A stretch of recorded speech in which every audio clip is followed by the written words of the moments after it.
إن الحمد لله نحمده ونستعينه ونستغفره ونعوذ بالله من شرور أنفسنا ومن سيئات أعمالنا من يهده الله فلا مضل له ومن يضلل فلا هادي له وأشهد أن لا إله إلا الله وحده لا شريك له وأشهد أن محمدا عبده ورسوله أما بعد அன்புள்ள சகோதரர்களே, இன்றைய ஜும்மா பிரசங்கத்திலே ஒரு மனிதனுடைய வாழ்க்கையை பிற மனிதனுடைய வாழ்க்கையோடு ஒப்பிடுவது பற்றி மார்க்கம் என்ன சொல்கிறது என்பதை இந்த ஜும்மா பிரசங்கத்திலே சுருக்கமாக சொல்லலாம் என்று நினைக்கின்றேன். அன்புள்ள சகோதரர்களே, மனிதனை பொறுத்தவரைக்கும் இயல்பாகவே ஒப்பிட்டு சிந்திக்கக்கூடிய அடிப்படை சிந்தனையோடு தான் என்ன செய்திருக்கிறான், படைக்கப்பட்டிருக்கிறான். அறிவு என்று சொல்கின்ற பொழுதே அது ஒப்பிடுவது தான் என்பதை நாம் எல்லாம் புரிந்து வைத்திருக்கிறோம். ஒரு மனிதனுக்கு ஒரு விஷயத்தை நாங்கள் விளங்கப்படுத்துவதாக இருந்தாலும் சரி, சாதாரணமாக ஆரம்ப பாடசாலைகளிலிருந்து படிப்பதாக இருந்தாலும் சரி, நாங்கள் காலாகாலத்துக்கு தெரிந்த ஒரு விஷயம்தான் உதாரணம். உதாரணம் என்று ஒன்று இல்லாமல் எதையும் அறிவிலே நாங்கள் விளங்கப்படுத்துவது கிடையாது. அப்படி என்றால் இதை போன்றுதான் இது அப்படி என்று சொல்லக்கூடிய அந்த தன்மையை அல்லாஹு தஆலா மனிதனிலே இயல்பாகவே படைத்திருக்கிறான். எதை எடுத்துக்கொண்டாலும் சரி, உதாரணம் காட்டி ஒப்பீடு சொல்லித்தான் விளங்கப்படுத்த வேண்டிய நிலையில் மனிதன் என்ன செய்கிறான், இருக்கிறான். எல்லா இடங்களிலும் மனிதனுடைய மனோநிலை அதுதான். சாதாரண கேள்விகளாக இருந்தாலும் சரி, விளங்கப்படுத்துகிற நேரத்தில் நாம் சாதாரண அந்த கேள்விக்கு பதில் சொல்லுக போகிற நேரத்தில் கூட இப்படி எடுத்துக்கங்களே அப்படி என்று சொல்லி ஒரு உதாரணம் சொல்லித்தான் நம்ம என்ன செய்வோம், விளங்கப்படுத்துவோம். இது ஒரு இயல்பான நிலை. இது ஒரு குற்றமெல்லாம் கிடையாது. மனிதனுடைய மனோநிலை என்பது எப்பொழுதுமே அதாவது உதாரணம் சொல்லி புரிய வைக்கக்கூடிய அமைப்பில் தான் அல்லாஹு தஆலா வைத்திருக்கிறான். அறிவென்று சொன்னாலே உதாரணம் சொல்வதுதான், ஒப்பீடு செய்வதுதான் என்று சொல்லக்கூடிய அளவில் இந்த உதாரணம் என்கின்ற ஒன்றுக்கு மனிதனுடைய சிந்தனையை திறக்கக்கூடிய ஒரு மிகப்பெரிய ஆற்றல் இருக்கிறது. அல்லாஹு தஆலாவே குர்ஆனிலே சொல்லி காட்டுகிறான். நாம் இந்த குர்ஆனிலே பல உதாரணங்களை என்ன செய்கிறோம், காட்டுகிறோம். அவர்கள் சிந்திப்பதற்காக, அவர்கள் அதை பற்றி யோசிப்பதற்காக நாங்கள் உதாரணங்களை காட்டுகிறோம். இஸ்லாமிய அறிஞர்களுடைய வரலாற்றிலே பல நூல்களில் அம்சாலுல் குர்ஆன், குர்ஆனின் உதாரணங்கள், அம்சாலுல் ஹதீஸ், ஹதீஸுடைய உதாரணங்கள் என்று சொல்லி ஏராளமான செய்திகளை எல்லாம் நாம் என்ன செய்கிறோம், பார்க்கிறோம். எனவே முதலாவது மனிதன் ஒப்பிடுவது என்பது, ஒப்பிட்டு ஒன்றை சிந்திப்பது என்பது, ஒப்பிட்டு ஒன்றை மற்றவர்களுக்கு விளங்கப்படுத்துவது என்பது மனிதனுடைய இயல்பான நிலை. இது இல்லாமல் எந்த ஒரு விஷயத்தை நீங்கள் விளங்கப்படுத்தவே முடியாது. சாதாரண ஒரு சிறுவரிடம் விளங்கப்படுத்துவதாக இருந்தாலும் சரி, படித்த பெரிய ஒருவருக்கு நீங்கள் விளங்கப்படுத்துவதாக இருந்தாலும் சரி, அவருக்கு புரியாத ஒன்றை நீங்கள் விளங்கப்படுத்துகிற நேரத்தில், புரிய வைக்கிற நேரத்தில் இயல்பாக மனிதனுடைய வாயிலே வரக்கூடிய ஒரு வசனம் தான், ஒரு சொல் தான் உதாரணமாக அப்படி என்று சொல்லக்கூடிய ஒரு சொல். இதை மனிதனால் தவிர்த்து ஒரு நாளில் நம்ம ஒரு விஷயத்துக்கு பதில் சொல்கிற நேரத்தில் ஒரு நாளில் இருக்க முடியாது. இந்த உரையில் கூட நான் உங்களுக்கு பல விஷயங்களை விளங்கப்படுத்துகிற நேரத்தில் உதாரணமாக என்று சொல்லி பல விஷயங்கள் என்ன செய்ய வேண்டும், சொன்னால் தான் உங்களால் என்ன செய்ய முடியும், புரிந்து கொள்ள முடியும். எனவே ஒப்பிடுதல் என்ற இயல்பை அல்லாஹு தஆலா மனிதனுக்கு கொடுத்திருப்பது ஒரு நிஅமத்தாக, ஒரு அருளாக. அதை ஒப்பிடுவதன் மூலம் ஒருவன் தன்னை என்ன செய்து கொள்ளலாம், அதாவது விளக்க அறிவை மேற்படுத்திக் கொள்ளலாம், மாற்றிக்கொள்ளலாம், முற்படுத்திக் கொள்ளலாம், அதை திருத்திக் கொள்ளலாம். இது போன்றவைகளுக்காக வேண்டித்தான் அல்லாஹு தஆலா ஒப்பிடுதல் என்கின்ற அறிவை அல்லாஹு தஆலா கொடுத்திருக்கிறான். இந்த அறிவு மனிதன் அல்லாத எந்த ஒரு அதாவது உயிரினங்களுக்கும் என்ன செய்யவில்லை, கொடுக்கப்படவில்லை. இந்த ஒப்பிடுதல் என்கின்ற அறிவு, பகுத்து அறிவு என்று சொல்லக்கூடிய அதாவது ஒன்றை பிரித்து அறியக்கூடிய அறிவை அல்லாஹு தஆலா மிருகங்களுக்கும் கொடுத்திருக்கிறான், மனிதனுக்கும் கொடுத்திருக்கிறான், எல்லா ஜீவராசிகளுக்கும் அல்லாஹு தஆலா கொடுத்திருக்கிறான். எது சரி எது பிழை என்று அவரவர்களுக்கு தெரிய வேண்டுமோ அவைகளை தெரியக்கூடிய அறிவை அல்லாஹு தஆலா உலகத்தில் எல்லோருக்கும் என்ன செய்திருக்கிறான், கொடுத்திருக்கிறான். ஆனால் ஒன்றை பார்த்து இது போன்று இருக்கக்கூடாது அல்லது இது போன்று இருக்க வேண்டும் அல்லது இதுதான் என்று புரிந்து கொள்ளக்கூடிய தன்மையை பொறுத்த வரைக்கும் அல்லாஹு தஆலா மனிதனுக்கு மாத்திரம் கொடுத்திருக்கக்கூடிய ஒரு பெரிய ஒரு நிஅமத். எனவே உதாரணம் சொல்வது, ஒப்பிட்டு பார்ப்பது என்பது மனிதனுடைய ஒரு பெரிய ஒரு நிஅமத். இதில் மாற்று கருத்து கிடையாது. அதே நேரம் இஸ்லாம் பல இடங்களில் இதை யூஸ் பண்ண வேண்டாம் என்றும் சொல்லி இருக்கிறது. இஸ்லாம் பல இடங்களில் இந்த நல்ல குணம், இந்த நல்ல சிறப்பம்சம் சில இடங்களில் என்ன செய்யக்கூடாது, உபயோகிக்க கூடாது. ஒப்பிடுதல் என்பதை அங்கு என்ன செய்யக்கூடாது, இருக்கக்கூடாது என்றும் இஸ்லாம் பல இடங்களிலே என்ன செய்திருக்கிறது, சொல்லி இருக்கிறது. ஒப்பிடுங்கள் என்று சொல்லித்தான் குர்ஆனுடைய அதாவது பல இடங்களில் குர்ஆன் தூண்டுகிறது. யோசியுங்கள், சிந்தியுங்கள், பார்க்க வேண்டாமா, இவர்களுடைய முடிவை பார்க்க வேண்டாமா, அவர்களுடைய முடிவை பார்க்க வேண்டாமா, என்ன அது போல உனக்கு என்ன செய்யக்கூடாது, வரக்கூடாது என்று சிந்திக்க சொல்கிறது. அவர்களை பார்க்க வேண்டாமா, இவர்களை பார்க்க வேண்டாம், அவர்கள்லாம் எவ்வளவு நல்ல மக்களாக இருந்திருக்கிறாங்க, அதே மாதிரி நீ என்ன செய்யணும், விரிக்க வேண்டும். ஹிதன ஸிராத்தல், அதாவது ஹிதன ஸிராத்தல் முஸ்தகீம், எங்களுக்கு நேர்வழி, ஸிராத்தல்லதீன அன்அம்த அலைஹிம், ஸிராத்தல்லதீன அன்அம்த அலைஹிம், நீ யாருக்கு அருள் புரிந்தாயோ அவர்களுடைய வழி எங்களுக்கு என்ன செய், காட்டு என்று சொல்லி ஒரு கம்பேரிசன், ஒரு ஒப்பீடை குர்ஆன் சொன்னா எல்லா இடங்களிலும் வைக்கிறது. ஆனால் ஒரு சில இடங்களில் உபயோகிக்க கூடாது அப்படி என்பதை கண்டிப்பாக சொல்லி இருக்கிறது. ஒரு இடம் இறைவனுடைய விஷயம். இறைவனுடைய விஷயத்தில் அல்லாஹு தஆலா தெளிவாக சொல்லுகின்றான், ஃபலா தத்ரிபு லஹுல் அம்சால், அவனுக்கு உதாரணங்கள் காட்ட வேண்டாம். யாருக்கு? இறைவனுடைய விஷயத்தில் அல்லாஹ் குர்ஆன்ல பல இடங்கள்ல நாங்கள் நிறைய உதாரணங்கள் காட்டி இருக்கிறோம் விளங்கப்படுத்துவதற்காக என்று சொல்கிறான். அல்லாஹ்வுடைய விஷயம் வருகிற நேரத்தில் நீங்கள் அல்லாஹ்வுக்கு உதாரணங்கள் காட்ட வேண்டாம், ஒப்பீடுகள் செய்ய வேண்டாம்.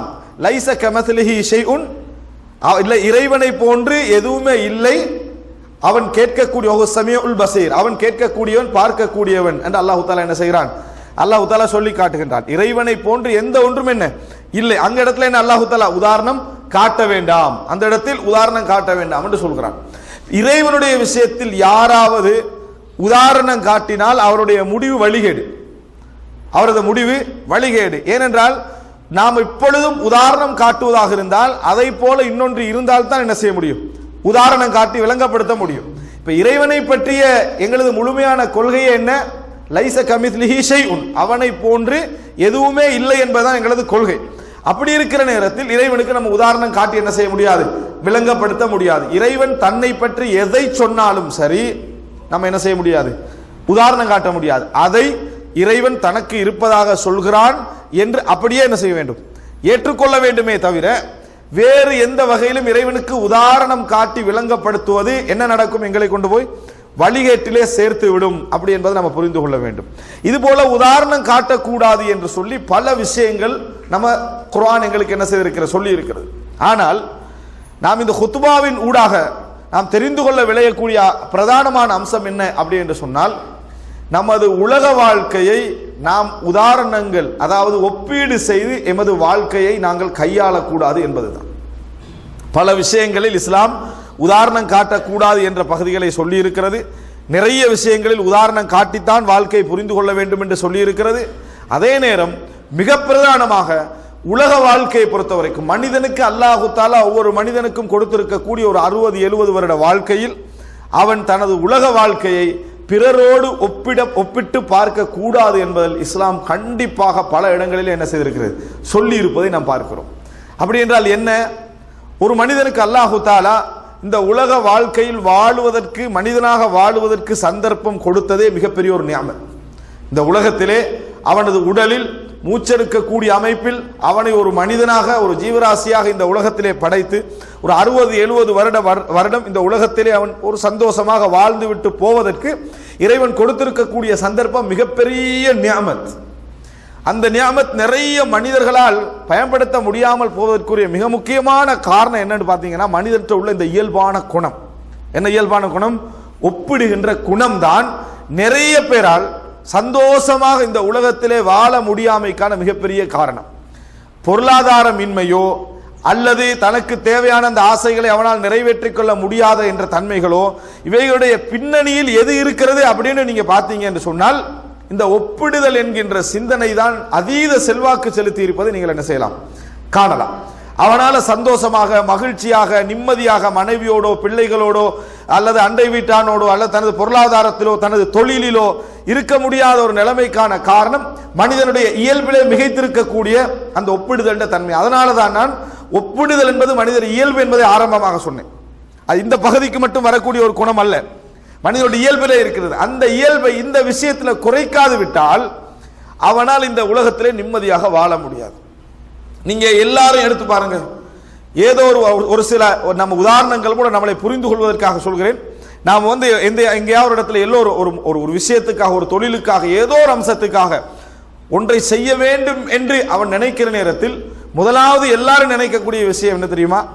இது இருந்தா எனக்கு செஞ்சிருக்கலாம், இது இருந்தா நான் முன்னேறி இருக்கலாம், இது இருந்தால் நான் ஒரு என்ன செய்யலாம், ஒரு கேபிட்டல் போட்டிருக்கலாம், இது இருந்தா அப்படி என்று சொன்னால் 90% எப்படி சிந்திக்கிறாங்கன்னு சொன்னா அது இல்லை அதனால தான் நான் முன்னேறலை, அது இல்லை அதனால தான் நான் முன்னேறவில்லை. அதாவது தன்னிடத்தில் எந்த திறமையும் இல்லை, தன்னிடத்தில் எதுவுமே என்ன இல்லை, இறைவன் தராமல் வைத்திருக்கக்கூடிய ஒன்றில் தான் நம்பிக்கை வச்சுக்கிறாங்க. இறைவன் அவருக்கு கொடுக்கலையே, அதுல தான் 190% நம்பிக்கை வைத்திருக்கிறார்கள். இறைவன் தராத ஒரு பகுதி, அதாவது தன்னிடத்தில் இல்லாத ஒன்று, இது கிடைச்சிருந்தா நான் என்ன செஞ்சிருக்கலாம், முன்னேறி இருக்கலாம், இது இருந்தால் நம்ம போயிருக்கலாம், இது இருந்தால் ஒரு பிசினஸ் ஆரம்பிச்சிருக்கலாம், இது இருந்தால் நான் அப்படி செய்திருக்கலாம் என்பதில் தான் நிறைய பேர் நம்பிக்கை வைத்திருக்கிறார்களே தவிர எது இருக்குதோ அதுல அவர்களுக்கு நம்பிக்கை இல்லை. எது இருக்குதோ இதுல இருந்து நான் என்ன செய்யலாம், போகலாம் என்கின்ற நம்பிக்கை அப்படி இருக்கிறதாகவே அவங்க நினைக்கல. அப்படி ஒன்று இருப்பதாகவே அல்லாஹு தஆலா அவர்களுக்கு அருள் செய்திருப்பதாகவே அவர்கள் என்ன செய்யவில்லை, நினைக்கவில்லை. நினைக்கவில்லை என்றால் அதற்கு காரணம் என்ன தெரியுமா, அவர்கள் தொழில் செய்ய நினைப்பதும், அவங்க முன்னேற நினைப்பதும், அவர்கள் படிக்க நினைப்பதும் இன்னொருத்தனை ஒப்பிட்டு தான். அதனாலதான் அவர் இல்லைன்னு நினைக்கிறாரு. இன்னொருவனுக்கு இருப்பது தன்னிடத்தில் என்ன இல்லைன்னு நினைக்கக்கூடிய அந்த மனோபாவம் வருவது தான் தன்னிடத்தில் இல்லை என்ற இறுதி முடிவுக்கு என்ன செய்யறாரு, வருகிறார். ஒருவனை பார்த்து, ஒருவனை நினைத்து, ஒருவனை சிந்தித்து, ஒருவனை மனதில் வச்சு இந்த மாதிரியான நிலையில் எதையும் ஆரம்பிக்கிற நினைக்கிற நேரத்தில் தன்னிடத்தில் எதுவும் இல்லை என்ற ஒரு மனோபாவத்துக்கு என்ன செய்கிறார், வருகிறார். அதனால நான் அதை செய்யவில்லை என்ற முடிவுக்கு என்ன செய்யறாரு, வருவதை நம்ம பார்க்கிறோம். அன்புள்ள சகோதரர்களே, அல்லாஹு தஆலா இந்த உலகத்தில் எல்லா மனிதர்களையும் நீதியாக படைத்திருக்கிறான்னு நம்ம நம்புகிறோம். எல்லோருக்கும் அல்லாஹு தஆலா அவரவர்களுக்கு தேவையானவற்றை கொடுத்து என்ன செய்திருக்கிறான், படைத்திருக்கிறான்னு நம்புகிறோம். நம்புகின்ற நாம் வாழ்க்கையை ஆரம்பிப்பதே ஒப்பீட்டில் தான்.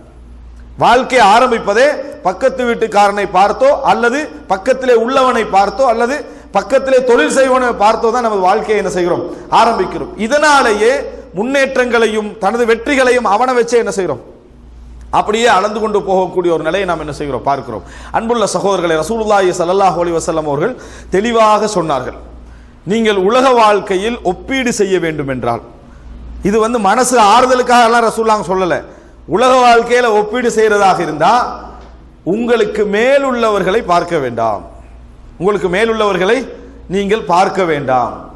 இப்படியே ஒப்பீடு செய்யறதா நீங்க எங்க பார்க்கணும், உங்களுக்கு கீழுள்ளவர்களை என்ன செய்யுங்கள், பாருங்கள். காரணம், அது அர்த்தம் என்ன தெரியுமா, ரசூல் ஸல்லல்லாஹு அலைஹி வஸல்லம் சொல்லுடைய அர்த்தம், கீழுள்ள உங்களை தான் பார்த்து ஒப்பீடு செஞ்சு கண்டிக்கிறான். கீழே உள்ளவன் உங்களை பார்த்து தான் அவன் லைஃப் ஒப்பீடு செய்து கொண்டிருக்கிறான். அவன் முன்னேற்றத்துக்கு, அவன் தொழிலுக்கு, அவனது முயற்சிக்கெல்லாம் காரணமா யார் இருக்கிறீங்க, நீங்க தான் இருந்து கண்டிக்கிறீங்க. அவன் முன்னேறுவதற்கும், அவன் ஒப்பிடுவதற்கும், அவன் படிப்பதற்கும் ஏதாவது ஒன்று செய்யறதும் உங்களே வச்சுதான், பாரு அவன் எப்படி இருக்கிறான் அப்படின்னு உங்களே வச்சுதான் அவன் முன்னேறிக்கிட்டு இருக்கிறான். எனவே நீங்க பார்ப்பதாக இருந்தால் கீழுள்ளவரை பாருங்கள் சொல்லிவிட்டு ரசூலுல்லாஹ் இன்னொன்று சொன்னாங்க. அதுல காரணம் தாலிக, அதாவது அதுதான் தாலிக அத்னா தாலிக அஜ்தர் அல்லா தஸ்தரு நிஅமத்தல்லாஹ், அல்லாஹ் உங்களுக்கு தந்திருக்கக்கூடிய நிஅமத்துக்களை நீங்கள் குறைத்து பார்க்காமல் இருப்பதற்கு அதுதான் பொருத்தமானது. ரசூல் ஸல்லல்லாஹு அலைஹி வஸல்லம் தாலிக அஜ்தர் அல்லா தஸ்தரு நிஅமத்தல்லாஹ், அல்லாஹ் உங்களுக்கு தந்திருக்கக்கூடிய நிஅமத்துக்களை குறைத்து பார்க்காமல் இருப்பதற்கு இதுதான் வழி அப்படின்னு ரசூலுல்லாஹி ஸல்லல்லாஹு அலைஹி வஸல்லம் சொன்னார்கள். அப்படின்னு அர்த்தம் என்ன, உங்களுக்கு அல்லாஹ் நியாமத் தந்திருக்கிறான், அருள் செய்திருக்கிறான், நிறைய அல்லாஹ் தஆலா தந்திருக்கிறான், அதை குறைத்து பார்க்காமல் இருக்கு, அது இருக்கிறதேன்னு தெரிஞ்சுக்கலாம்னா எங்க பார்க்கணும், கீழே பாருங்கள். அப்பதான் உங்களுக்கு என்ன விளங்கும், அவனை பார்த்து ஒப்பிட்டு என்னட்ட என்னென்னதெல்லாம் இருக்குது அப்படின்னு என்ன செய்யும், புரிந்து கொள்ள முடியும் என்று சொல்லி ரசூலுல்லாஹி ஸல்லல்லாஹு அலைஹி வஸல்லம் அவர்கள் சொல்கிறார்கள். இது ஒரு ஆறுதலுக்கு அல்ல, உண்மை நிலையை புரிந்து கொள்வதற்கு ரசூலுல்லாஹி ஸல்லல்லாஹு அலைஹி வஸல்லம் சொல்லி தந்த விஷயம். ஆனா அதிகமான மக்கள் எங்க பார்க்கறாங்க, மேலே உள்ளவர்களைத்தான் பார்ப்பார்கள் என்பது அந்த ஹதீஸிலிருந்து என்ன செய்யுது, விளங்குது. அதனால ரசூலுல்லாஹ் அதை தடை செய்றாங்க, அங்கே பார்க்க வேண்டாம், நீங்க பார்க்கணுங்க கீழே பாருங்க என்று ரசூலுல்லாஹி ஸல்லல்லாஹு அலைஹி வஸல்லம் அவர்கள் சொல்லி தருகிறார்கள். எனவே அன்புள்ள சகோதரர்களே, எங்களது வாழ்க்கையிலே அல்லாஹ் எங்களுக்கு தந்த ஒரு நிஅமத்தை இல்லை என்று நினைப்பதற்கான பிரதானமான காரணமே நாங்கள் பிறருடைய வாழ்க்கையோடு எங்களுடைய வாழ்க்கையை என்ன செய்வது, ஒப்பிடுவதுதான் பிரதானமான காரணம்.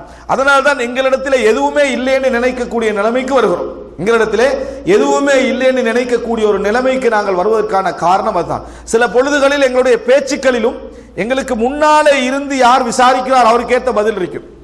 ஒரு நல்ல தொழில வெற்றி அடைஞ்ச ஒருவர் தொழில் அன்றாட தோல்வி அடைஞ்சிட்டு ஒருவரோடு பேசினார்னு வைங்களேன், எப்படி இருக்கிறீங்கன்னு கேட்டா அவருடைய பதில் எதை வச்சு வரும்னா அவருடைய தொழிலை வச்சுதான் அவருடைய பதில் வரும். நீங்க நல்லா முன்னேறிட்டீங்க, நாங்க எப்படி இருக்கிறோம்னு உங்களுக்கு பார்த்தாலே விளங்குது தானே. பதிலே எப்படி வரும் என்று சொன்னால், அவருடைய லைஃபை அப்படியே கம்பேர் பண்ணி இவருடைய லைஃபுடைய ரிசல்ட் என்ன செய்வார், அவருக்கு சொல்லுவார். தனது வாழ்க்கையை ஒரு தனித்துவமான வாழ்க்கையாக என்ன செய்ய மாட்டார், பார்க்க மாட்டார். அதாவது எனக்குரிய தோல்வி, எனக்குரிய வெற்றி, எனக்குரிய முன்னேற்றம், எனக்குரிய பின்னடைவு எல்லாம் எனக்கு இறைவன் வைத்த இயல்பான நிலை. அது என்னை எங்கே கொண்டு போகுமோ அதே நிலைக்கு அவனை கொண்டு போகாது. அவன லைஃப் எங்க கொண்டு போய் கொண்டிருக்கிறதோ அதே நிலைக்கு என்னையும் கொண்டு போகாது. அவன் எடுத்த முயற்சிகளை நான் எடுத்திருந்தால் தோல்வி அடைய வாய்ப்பு இருக்குது. அவன் எடுக்காத முயற்சிகளை நான் எடுத்திருந்து சில பொழுது என்ன வெற்றி அடைய வாய்ப்பு இருக்குது. அவன் தோல்வி அடைந்த இடங்களில் நான் வெற்றி அடைய வாய்ப்பு இருக்கிறது. அல்லாஹ் தஆலா அப்படித்தான் எல்லா மனிதர்களையும் படைத்திருக்கிறான். இது வெறுமனே உளவியலுக்கு ஆறுதல் சொல்லக்கூடிய வார்த்தைகளோ அல்லது என்ன ஒரு ஒரு அதாவது கவுன்சிலிங் என்று சொல்ற பேர்ல மக்களுக்கு சொல்லக்கூடிய வார்த்தைகளோ அல்ல. குர்ஆனும் சுன்னாவும் சொல்லக்கூடிய வார்த்தைகள். அல்லாஹ்வுடைய நிஅமத்துக்களை நீங்கள் குறைத்து பார்க்காமல் இருக்க வேண்டும் என்றால் அதுக்கு என்ன வழி? உங்களுக்கு கீழ் உள்ளவர்களை நீங்கள் பாருங்கள் என்று ரசூலுல்லாஹி ஸல்லல்லாஹு அலைஹி வஸல்லம் அவர்கள் சொல்லி இருக்கக்கூடிய ஒரு நிலையை நாம் என்ன செய்கிறோம், பார்க்கிறோம். அன்புள்ள சகோதரர்களே, வாழ்க்கை எந்த ஒரு இடத்திலும் நாங்கள் ஒப்பிட்டு ஆரம்பிக்க கூடாது. எங்களது வாழ்க்கை அல்லாஹ் தஆலா எங்களுக்கு தந்த நிஅமத்திலிருந்து ஆரம்பிக்க வேண்டும். எங்களது வாழ்க்கை அல்லாஹ் தஆலா எந்த நிஅமத்தை எங்களுக்கு தந்திருக்கிறானோ, எந்த நிஅமத்தை அல்லாஹ் தஆலா எங்களுக்கு அதாவது கொடுத்திருக்கிறானோ அந்த இடத்திலிருந்து வாழ்க்கையை ஆரம்பிக்க வேண்டுமே தவிர என்றைக்கும் ஒப்பிடக்கூடாது. அவனுக்குரிய வாழ்க்கை சில பொழுதுகளில் சோதனையாக கூட இருக்கலாம். அல்லாஹ் தஆலா குர்ஆனிலே சொல்லி காட்டுகிறான். இந்த ஒப்பிட்டு சிந்தனையை பற்றி அல்லாஹ் தஆலா காரூனை வைத்து சொல்லி காட்டுகிறான். காரூனுடைய வரலாறு நம்ம படித்திருக்கிறோம். ஆனால் காரூனுடைய வரலாற்றில் ஒப்பிட்ட மக்கள் என்ன சொன்னார்கள் அல்லாஹ் ஒரு வார்த்தை சொல்கிறான். காரூனுடைய நியமத்தை பார்த்து விட்டு அதாவது சாவிகளை எல்லாம் வாகனங்கள் சுமந்து போகின்ற அளவுக்கு அவனுடைய செல்வங்களை பூட்டி வைத்திருக்கக்கூடிய சாவிகளுடைய நிலை, கீசுடைய நிலை இருந்ததை பார்த்து அந்த மக்கள் என்ன சொன்னாங்க தெரியுமா? அதாவது யா லைத்தலனா மிஸ்லமா ஊத்திய காரூன், காரூனுக்கு கிடைத்ததை போல எங்களுக்கு இருக்க கூடாதா? காரூனுக்கு இருக்குதே அது போல எங்களுக்கு இருக்க கூடாதா அப்படின்னு அந்த மக்கள் என்ன சொன்னார்கள். அப்படின்னா என்ன கம்பேர் பண்றது? காரூன் என்ன கஷ்டப்பட்டிருப்பான்றது வேறு விஷயம். ஆனா கம்பேர் பண்ணவங்களை எப்படி செய்யறது? என்ன அவனுக்கு இருக்கிற மாதிரி எங்களுக்கு இருக்க கூடாதா கம்பேர் பண்ணிக்கிறது. இப்படி அந்த மக்கள் சொன்னார்கள். அல்லாஹ் தஆலா சொல்றான், அவர்களுக்கு இருந்தது போல எங்களுக்கு இருக்க கூடாது. நம்ம அல்லாஹ்ட்ட கேட்கக்கூட எப்படி எப்படி எப்படி நம்ம அல்லாஹ்ட்ட கேட்கணும்? யா அல்லாஹ் எனக்கு பொருளாதாரத்தை தான், எனக்கு வசதியை தான், அப்படி கேட்கணும். கேட்கிற நேரத்தில் கூட எங்களுக்கு கண் முன்னாலே யார் வாரா? எவனெல்லாம் நீ கம்பேர் பண்ணிக்கிற அவனுக்கு கிடைச்ச மாதிரி எனக்கு கிடைக்கணும். உங்களுக்கு செல்வம் தந்த மாதிரி எனக்கும் தர அல்லாஹ்ட்ட துவா கேளுங்கன்றது. அவருக்கு கொடுத்த மாதிரி உனக்கு தரணும், ஏன் நீ துவா கேட்கிறாய்? அவருக்கு கொடுத்த மாதிரி அல்லாஹ்ட்ட அதை விட அதிகமாக கேட்க வேண்டியதுதான். கேட்கிற நேரத்தில் கூட எது நிக்குது? அவனுக்கு கொடுத்த மாதிரி எனக்கு என்னது இருக்கக்கூடாதான்னு அந்த மக்கள் சொன்னார்கள். அல்லாஹ் தஆலா சொல்றான். அதுக்கு பின்னால் அவன் அடிச்ச பெருமையின் காரணமாக, தம்பட்டத்தின் காரணமாக, தற்பெருமையின் காரணமாக அல்லாஹ் தஆலா அவனை என்ன செஞ்சான்? அழிச்சான். அப்ப அவ்வளவு செல்வத்தோடு இருந்தவனுக்கும் செருக்கின் காரணமாக என்ன செஞ்சான்? அழிஞ்சு போனான். அல்லாஹ் தஆலா சொல்றான், அதை பார்த்து விட்டு அடுத்த நாள் அந்த மக்கள் என்ன சொன்னாங்க தெரியுமா? அல்லாஹ் தஆலா எங்களை எல்லாம் என்ன செஞ்சிட்டான்? காப்பாத்திட்டான் இந்த விஷயத்திலிருந்து. அதுல முடிவு என்ன? அவன் அழிந்து போனதை பார்த்து விட்டு அல்லாஹ் தஆலா எங்களை என்ன செஞ்சிட்டான்? காப்பாத்தி விட்டான் என்று சொல்லி அவர்கள் சொன்னார்கள். அல்லாஹ் தஆலா சொல்லி காட்டுகிறான். அப்படினால் எப்பையும் எந்த ஒரு விஷயத்திலையும் சொந்த முடிவில் இயங்காமல் மற்றவருடைய முன்னேற்றத்தை கண்டால் நானும் முன்னேறன்னு நினைக்கிறது. அவன் விழுந்தா நல்ல காலம் அல்லாஹ் என்னை காப்பாத்திட்டான்றது. அவன் விழுந்துட்டானா என்ன நல்ல காலம் அல்லாஹ் என்னது என்னை இப்படியே வாழக்கூடிய நிலைமை நம்ம என்றைக்கு என்ன செய்யக்கூடாது, இருக்கக்கூடாது. ரசூலுல்லாஹி ஸல்லல்லாஹு அலைஹி வஸல்லம் சொன்னார்கள், அஹ்லுன் நாரி ஹம்ஸா, நரகவாதிகள் 5 குழுவினர். அதுல ஒரு குழு ரசூலுல்லாஹ் சொல்றாங்க, பார்த்தா விளங்கும் எப்படின்னு சொன்னா உலக வாழ்க்கையை தான் நிபந்தனையா வச்சு சொல்றாங்க. அதுல ரசூல் ஸல்லல்லாஹு அலைஹி வஸல்லம் அப்தஈஃப் அல்லதி லா ஸப்ர லஹு, அதாவது எந்த விதமான உலக முயற்சியும் இல்லாமல் வாழக்கூடிய பலகீனர்கள்.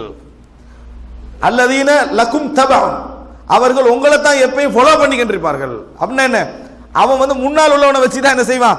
எதையுமே ஃபாலோ பண்ணி கொண்டிருப்பான். ரசூல் ஸல்லல்லாஹு அலைஹி வஸல்லம் சொல்றாங்க, எதையும் அவன் என்ன செய்யறது இல்லை, அவனுக்கென்று ஒரு சொந்த முயற்சியும் கிடையாது. சொல்லிவிட்டு அல்லதீன லா யப்தகூன அஹ்லன் வலா மாலா, குடும்பம் தேடணும் எண்ணமும் இல்லை, பொருளாதாரம் தேடணும் எந்த எண்ணமும் அவனுக்கு என்ன இல்லை, சும்மா வாழ்ந்துட்டு இருப்பது. இந்த மாதிரியானவர்கள் நரகவாசிகளில் முதல் குழுவினர் ரசூல் ஸல்லல்லாஹு அலைஹி வஸல்லம். சஹீஹ் முஸ்லிம்ல வரக்கூடிய செய்தி. எனவே அன்புள்ள சகோதரர்களே, என்றைக்கும் அல்லாஹு தஆலா ஒவ்வொரு மனிதனுக்கும் பல கோடி நிஅமத்துக்களை கொடுத்துத்தான் அல்லாஹு தஆலா படைத்திருக்கிறான். இன்னொருவரை ஒப்பிட்டு இன்னொரு வாழ்க்கையை சிந்தித்து தான் இவரது வாழ்க்கை முன்னேற வேண்டும் என்பதல்ல. அவருடைய தோல்வி ஒரு நாள் அதே முயற்சியில் இவரும் தோல்வி அடைவார் அர்த்தம் அல்ல. அவருடைய வெற்றி அதே வெற்றியில் இவர் அதே அளவுக்கு முயற்சி எடுத்தால் வெற்றி பெறுவார் அர்த்தமும் இல்லை. அல்லாஹ்வுடைய கதிர் அங்கே என்ன செய்யும்? முந்தும். நாம் என்ன பார்க்க வேண்டும்? அல்லாஹ் எனக்கு என்ன நியமத் தந்திருக்கிறான், இந்த நியமத்தின் மூலம் எப்படி நான் இந்த உலக வாழ்க்கையை அமைத்துக் கொள்வது, அல்லாஹ்வுக்கு நன்றி செலுத்துவது. இல்லாத ஒரு நியமத்தை கம்பேர் பண்ணி பண்ணி பண்ணி அவைகளில் எமது மனதை அலட்டிக் கொள்வது என்பது இந்த உலக வாழ்க்கை அழித்து விடும் என்பது மட்டுமல்ல, எமது குடும்ப வாழ்க்கை, பிள்ளைகளுடைய எதிர்காலம் எல்லாவற்றையும் அதை என்ன செஞ்சிடும்? அழித்து விடும் என்பதை நாம் என்ன செய்ய வேண்டும்? புரிந்து கொள்ள வேண்டும். அல்லாஹ் ரப்புல் ஆலமீன் இந்த வாழ்க்கையை குர்ஆன் சுன்னாவின் அடிப்படையில் புரிந்து நிம்மதியான வாழ்க்கையாக அல்லாஹ் தஆலா அனைவருக்கும் மாற்றியல் புரிவானாக. இன்னல் ஹம்தலில்லாஹி நஹ்மதுஹு வ நஸ்தஈனுஹு வ நஸ்தக்ஃபிருஹு வ நஊது பில்லாஹி மின் ஷுரூரி அன்ஃபுஸினா வ மின் ஸய்யிஆத்தி அஅமாலினா மை யஹ்திஹில்லாஹு ஃபலா முதில்ல லஹு வ மை யுضلل ஃபலா ஹாதிய லஹு வ அஷ்ஹது அன் லா இலாஹா இல்லல்லாஹு வஹ்தஹு லா ஷரீக லஹு வ அஷ்ஹது அன்ன முஹம்மதன் அப்துஹு வ ரசூலுஹு அம்மா பஅத்.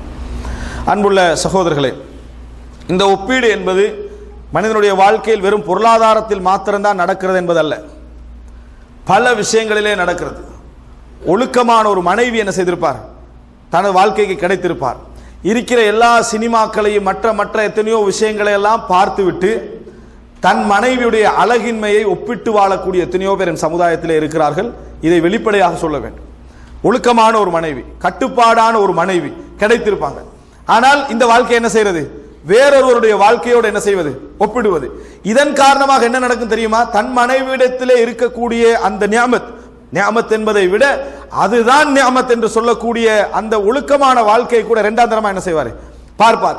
பார்த்துவிட்டு நமக்கு வாழ்க்கையில இப்படி ஒன்று அமையவில்லையே, நாம் சரியான முறையில் யோசிக்கவில்லையே என்று தனது சொந்தமாக அல்லாஹு தஆலா கொடுத்திருக்கக்கூடிய மிகப்பெரிய நியாமத்துள்ள வாழ்க்கைகளை எல்லாம் புறக்கணித்து அழித்துக் கொண்டிருக்கக்கூடிய எத்தனையோ மக்கள் என்ன செய்கிறார்கள்? இருந்து கொண்டிருக்கிறார்கள். பிள்ளைகள், அற்புதமான பிள்ளைகளை அல்லாஹு தஆலா கொடுத்திருப்பான். அற்புதமான அருள்கள் உள்ள பிள்ளைகளை அல்லாஹு தஆலா கொடுத்திருப்பான்.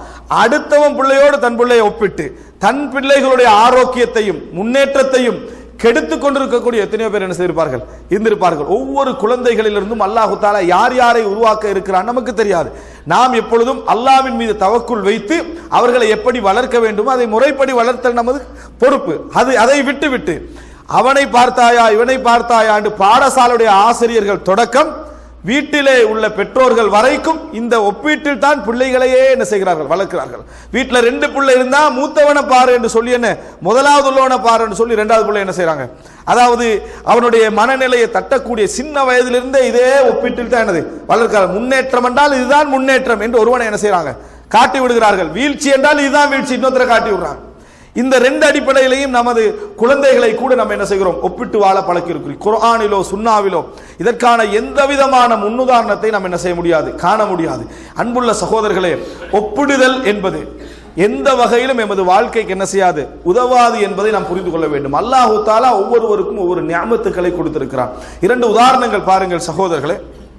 ஒரு மனிதன் எப்பொழுதும் தன்னம்பிக்கை, இறைவன் தனக்கு தந்திருக்கக்கூடிய அருள்களில் வைத்திருக்கிற நம்பிக்கையை பொறுத்து தான் அல்லாஹ் அதை அதிகப்படுத்துகிறான். அல்லாஹ் உங்களுக்கு ஒரு நியமத்தை தந்திருக்கிறான். அந்த நியமத்துக்கு நீங்க கொடுக்கிற வெளிவு தெரியுமா? நீங்க அதை கையாளுற விதம். அல்லாஹ் தஆலா சொல்ற அந்த நியமத்துக்களை அவர்களாக மாற்றிக்கொள்ளாத வரைக்கும் நான் என்ன செய்ய மாட்டேன்? மாற்ற மாட்டேன் அல்லாஹ் தஆலா சொல்கிறான். அன்புள்ள சகோதரர்களே, உங்களுக்கு தெரியும் அப்துர் ரஹ்மான் இப்னு அவுஃப் ரலியல்லாஹு அன்ஹு அவர்கள் மிகப்பெரிய கோடீஸ்வரனாக இருந்து மக்காவிலே இருந்து மதீனாவுக்கு போயிறார். ஒன்றுமே என்ன இல்ல, மிகப்பெரிய பிசினஸ்மேனாக இருந்தவர். சாதாரண ஒரு பிசினஸ்மேன் கீழே விழுந்தாலே உயிர் போயிருது அவனுக்கு. மிகப்பெரிய ஒரு கோடீஸ்வரனாக இருந்தவர் ஜீரோக்கு ஆகிவிட்டு அவருடைய நிலைமை என்ன? அவருடைய நிலைமை எப்படி இருக்கும் என்று சொன்னால், அதே அளவிலே உள்ள ஒரு 4-5 பிசினஸ்மேன் ஹெல்ப் பண்ணணும் என்ற மனநிலையில தான் அவருடைய மைண்ட் செட்டை என்ன செய்யும்? இருக்கும். ஒரு பிசினஸ்மேன் கீழே விழுந்துட்டா யாரு ஹெல்ப் பண்றாங்க இல்லை என்றதுதான் அவர்களுடைய மனநிலையில இருக்கும். இதனாலேயே வியாபாரிகள் சங்கம் என்றெல்லாம் என்ன செஞ்சுக்கிறாங்க? வைத்திருக்கிறார். ஒருத்தர் கீழே விழுந்து அடுத்தவரை தூக்கி விடுறதுக்கு. அப்துர் ரஹ்மான் இப்னு அவுஃப்க்கு ரசூல் ஸல்லல்லாஹு அலைஹி வஸல்லம் நட்பு சேர்த்து வைப்பது யாரை? சஅத் இப்னு ரபியை. அவர் என்ன சொல்றாரு? இன்னி அக்ஸருல் அன்சாரி மாலன், மதீனா வாசிகளிலேயே நான் தான் பணக்காரன்றாரு. அவர் தான் இவருடைய நண்பர். யாருடைய நண்பர்? அப்துர் ரஹ்மான் இப்னு அவுஃபுடைய நண்பர். இப்ப ஹெல்ப் பண்றதுக்கு பிசினஸ்ல இதே விட ஒரு சான்ஸ் சொல்றீக்குமா? அந்த பெரிய சான்ஸ் ஒன்று அப்துர் ரஹ்மான் இப்னு அவுஃப் பக்கத்துல நிக்குது. அப்துர் ரஹ்மான் இப்னு அவுஃப் அவர் சொல்றாரு, வெறும் பக்கத்துல நின்றது மட்டுமல்ல, நான் என்னது அன்சார்களே பணக்காரன், டோட்டல் சொத்துல ஹாஃப் உங்களுக்கு தான்ன்றார். அப்ப அவர் என்ன செஞ்சிருக்கணும்? நம்மட்ட மாதிரியான ஒப்பிடுதல் சிந்தனைகள் அதிகமாக இருந்திருந்தால், அல்ஹம்துலில்லாஹ் இப்படி ஒரு நட்பா அல்லாஹ் தஆலா எனக்கு தந்தானே, இதை வச்சே எனக்கு மிகப்பெரிய ஒரு சந்தோஷமா இருக்கு என்று ஹாஃப் வாங்காட்டி எனது ஒரு கால்வாசியாக என்ன செஞ்சிருக்கணும்? வாங்கிட்டு போயிருக்கணும் பிசினஸ்ல முன்னேற்றத்துக்கு. ஆனால் அப்துர் ரஹ்மான் இப்னு அவுஃப் ரலியல்லாஹு அன்ஹு எல்லாம் சொல்றத கேட்டுட்டு இருந்துட்டு, பாரக்கல்லாஹு ஃபீ மாலிக், அல்லாஹ் உங்களுடைய சொத்துக்கள் எல்லாம் பறக்கச் செய்யட்டும். துல்லனி அல சூக், எனக்கு மார்க்கெட்டை காட்டிதாங்கன்னா. அல்லாஹ் அவருக்கு எதை கொடுத்திருக்கிறானோ, எஞ்ச வைத்திருக்கிறானோ அதிலே அவருக்கு இருந்த நம்பிக்கை. துல்லனி அல சூக், எனக்கு மதீனால மார்க்கெட் எங்கன்னே தெரியாது. மதீனால அவருக்கு மார்க்கெட் எங்க இருக்கிறது என்பது அவருக்கு தெரியல, சந்தை எங்க இருக்கிறது தெரியவில்லை. அவர் சொல்றாரு துல்லனி அல சூக். அட்லீஸ்ட் இப்படியாவது சொல்லியிருந்தா கூட நம்ம சொல்லலாம் ஒரு பிசினஸ் தெரிஞ்சிருக்கலாம் அந்த ஏரியால. என்ன, நான் மதீனாவில் நிறைய பிசினஸ்ல வந்திருக்கேன், எனக்கு எனது எங்கெல்லாம் பஜார் இருக்கின்றன எனக்கு தெரியுமென்றா சொல்லியிருக்கணும். அது கூட அவருக்கு தெரியல. துல்லனி அல சூக், எனக்கு மார்க்கெட்டை காட்டித்தாருங்கள் அப்படின்னு சொன்னார் என்ற செய்தியை நம்ம என்ன செய்கிறோம், பார்க்கிறோம். எந்த பகுதியும் அவர் எடுக்கல, நேர போனாரு. அல்லாஹ் அவருக்கு கொடுத்திருந்த பிசினஸ் ஆற்றல், அவருக்கு இருந்த நம்பிக்கை, ஆரம்பித்தார். திருப்பியும் முஸ்லிம் சமுதாயத்துடைய மிகப்பெரிய பணக்காரர்கள் ஒருவராக என்ன செய்தார், மாறினார். காரணம் என்ன, நம்பிக்கை. ஒரே வருஷத்துல அவருக்கு பிசினஸ் ஆரம்பிச்சு ஒரே வருஷத்துல பணம் சேர்க்கணும் என்ற சிந்தனை கூட இருக்கல. வாழ்க்கையில செட்டில் ஆகி திருமணம் முடிச்சுட்டாரு. நம்ம என்ன செய்யறோம் பார்க்கிறோம். ரசூல் ஸல்லல்லாஹு அலைஹி வஸல்லம் அவர் சஅத் இப்னு ரபீக்கு சொன்ன அதே வார்த்தையை ரசூலுல்லாஹ் இவருக்கு சொல்றாங்க. என்ன, திருமணம் முடிச்சுட்டாரு, மகியம் திருமணம் முடிச்சுட்டு என்ன விஷயம் கேட்கிறான், திருமணம் முடிச்சுட்டு. அப்படியா, பாரக்கல்லாஹு ஃபீக், அல்லாஹ் உங்களுக்கு பரக்கத் செய்வானாக. அவுலிம் வலவு பிஷாத், ஒரு ஆட்டை கொண்டு வலிமா கொடுங்கள். ரெண்டு சம்பவத்தையும் பாருங்க. அன்புள்ள சகோதரர்களே, அல்லாஹ் ரப்புல் ஆலமீன் ஒவ்வொரு மனிதனுக்கும் அருள் இல்லாமல் படைக்கவில்லை. பலருக்கு பொருளாதார அருளை, பலருக்கு அதாவது கல்வி என்ற அருளை, பலருக்கு அந்தஸ்து, பலருக்கு சமூக செல்வாக்கு, எத்தனையோ அருள்களை அல்லாஹ் தஆலா கொடுத்திருக்கிறான். அதன் மூலம் இந்த தனக்கும் பிரயோஜனம் உள்ளவராக, சமுதாயத்துக்கும் பிரயோஜனம் உள்ளவராக ஒருவரால் வாழ முடியும். ஆனால் மற்றவர்களோடு ஒப்பிட்டு தங்கள் வாழ்க்கைகளை அமைத்துக் கொள்வது, அது பிள்ளைகள் விஷயமாக இருக்கலாம், பொருளாதார விஷயமாக இருக்கலாம், குடும்ப விஷயமாக இருக்கலாம், தனது வாழ்க்கையிலே உள்ள நியாமத்துக்களை குறைத்து பார்ப்பதற்கு பிரதானமான காரணிகளாக மாறிக்கொண்டிருப்பதை பார்க்கிறோம். எனவே அன்புள்ள சகோதரர்கள், சுருக்கமாக ஒப்பிடுதல் என்பது மனிதனுக்கு கிடைத்த மிகப்பெரிய நியாமத். ஆனால் அதுதான் சொந்த வாழ்க்கையில் நாம் பிறரது வாழ்க்கையை ஒப்பிடுகிற நேரத்தில் நடக்கக்கூடிய மிகப்பெரிய வினை என்பதை நாம் என்ன செய்ய வேண்டும், தெரிந்து கொள்ள வேண்டும். இவைகளை உணர்ந்து அல்லாஹ் ரப்புல் ஆலமீன் காட்டக்கூடிய வழியின் அடிப்படையில் எமது வாழ்க்கையை அமைத்துக் கொண்டு நிம்மதியான ஒரு வாழ்க்கையை, அது அல்லாஹ் எங்களிடமிருந்து பறித்து விடுவதற்கு முன்னால் அல்லாஹ் தஆலா ஒரு நிம்மதியான ஒரு வாழ்க்கையை நமக்கு தந்தரல வேண்டும் என்று கேட்டு முடித்துக் கொள்கிறேன். ஹதா மா இந்தி வல் இல்மு இந்தல்லாஹ் வ அகூலு கௌலி ஹதா வ அஸ்தக்ஃபிருல்லாஹ்.